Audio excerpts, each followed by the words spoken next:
Hello and welcome. Today we have a deck profile from the Dutch national champion Donovan, who got there by playing the amazing champion Oldhim.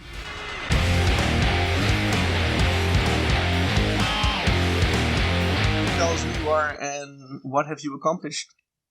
My name is Donovan, and I'm the current Dutch national champion. Current Dutch national champion. You just won on stream. Yeah.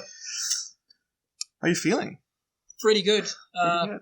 I worked really hard for this. I think been playing over 2 years. Probably one of the first people that started playing in Europe. Shout out to KF Cards for getting a product to Europe before the official launch date. So was pretty excited from the start, and playing Guardian from the beginning. At the last Pro Tour, played Bravo.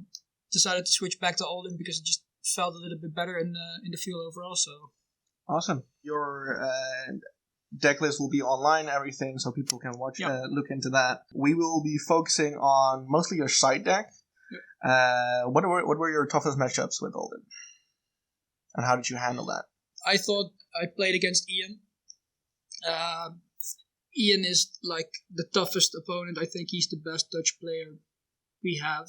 He performed really well to Pro Tour, and he was on Dromai, a deck that I didn't test enough against. So it was pretty scary. I tagged one exposed to the elements, and I got to expose his crown, but I had to take too much damage early on, so took him down to 4, and then eventually lost. There was my only loss during the tournament.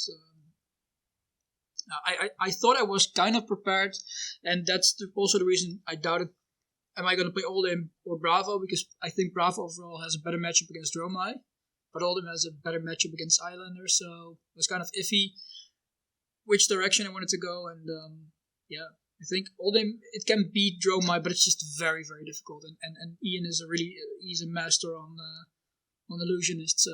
Yeah. Okay. Show us your side deck. I'm playing Heart of Ice. Yep. Heart of Ice against Islander, maybe. I'm still not sure if I want to have the Tunic over the Heart, but definitely against the Turtle decks, Dash. Basically, this is against Dash. I tested it against Dromai. My plan against Dromai was going 3 Arcane Barrier, because they can get rid of 2 pieces if they play the Remembrance and get back the dragon that pops the equipment. So it was like I always have one arcane left, unless they're running 2 Remembrance, and that is overkill. So that was the plan. He didn't play a single burn and maul because he knew like it's not gonna matter anyways. So he changed his game plan, which I would have done as well. Yep. But that was the plan. Then Sledge against the Mirror, Sledge against Islander, Sledge against Bravo, not against Dromai. So those matchups, and then that's basically the sideboard. I just played a Crater Fist, Crown of Seeds, Tunic, the legs. Only Rampart of the Ram's Head. I'm a big fan of Rampart of the Ram's Head. During my time at Fab 5, we got to reveal this card, so I'm pretty, it's always been one of my favorite cards. We were always rooting for a shield, and we finally got a shield, and it's just awesome. I'm not playing the Stalagmite because I think I just know how to handle this shield, so that's my go-to shield. Cool. And then, of course, the Wings Sword. Yep. So, other sideboard cards... not a sideboard card, but I decided to get rid of the Thunderquakes and play the Endless Winters, because there's a couple decks that want to block, and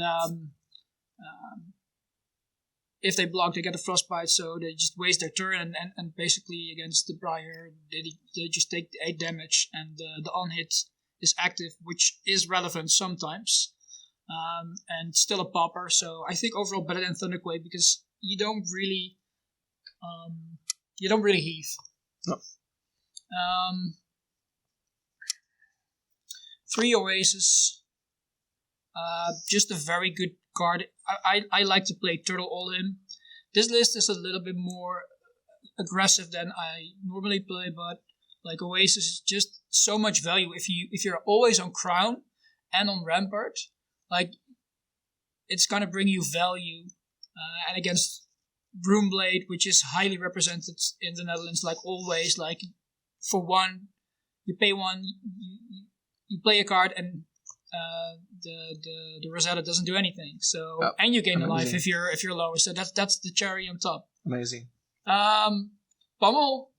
I sided out Pummels against all Briars except one against DJ in top 8 because he was on Crown of Seeds, and my plan was to. So he was tacked against me, and he had the Evergreens. So I decided to play Expose the Elements to blow up his crown, and then hopefully I was able to Command and Conquer Pummel. So that was the plan. I didn't have to do it eventually, but it was the only matchup where I played the Pummel. I think like you don't really have to play it if you just play very defensively. And then the Sinks. Took them out in every matchup I wanted to go aggro. So, for instance, against Dash, I would take this out. And in my last matchup, I also took it out because I played Viceroy in the finals, and I played against him in Swiss, and he was just turtling and then creating Rune Chance to make big turns. So I just decided to take out the Sink, take out Staunch, take out Oasis, and just go full ham. And that worked perfectly. And then 2 Zealous as well. 2 Zealous in the sideboard. Probably going to take this out because I only played, like, I'm not really happy with the cards. I think it's better in Bravo.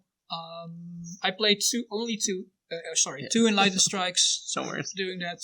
Only 2 Enlightened Strikes, and I'll probably go back up to 3 Enlightened Strikes and just going to cut the Zealous overall because I just think it's just not the best card in this type of deck. And then when exposed, tech against the Mirror, against basically the Mirror and Dromai to get rid of the Ghostly Touch. And yeah, did you ever resolve it? I resolved it against Ian, but it didn't matter in the end. So there was a bit of a shame, but I was happy to have it. Yeah, to take it out. Awesome. You didn't play any Fies, did you? I played 1 Fi in the last round. Yeah. He was on the Kodachi plan, and I just I'm very, very defensive. So every turn he goes Kodachi, I'm just Crown, Shield, and try to block as much as I can, Ice React, and then set up for some big plays, and then just punish him. Yeah. Okay, so in the future, what would you change? So I would take up the Zealous, both of them. I'd go up to 3 strikes. Maybe Brothers in Arms. Okay.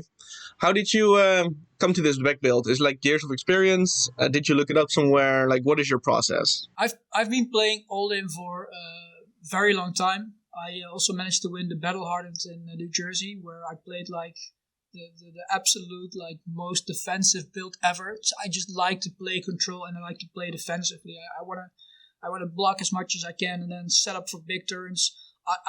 I never go for lethal unless I'm like very, very sure that I can like pull it off, which is I think my strength, but also maybe a little bit of a weakness because I don't like to take risks at all. So yeah, I'm gonna play Oldhim for as long as I'm able. Okay, cool. So you're gonna be going to Worlds. You'll take Oldhim. Yep. Probably change the deck a little bit. Do you think what's gonna be the meta in Worlds? Because it's different than in the Netherlands. It's tough, right? Overall, I really love the meta right now. It's very diverse. I don't think there's an absolute best deck. Although Oldhim is probably close, but he's very beatable. And the thing is, like, every country has such a diverse meta. If you look at Europe, there's so many different metas. Like, we just don't know, so you have to be prepared for everything. And it changes so quickly. Exactly, yeah.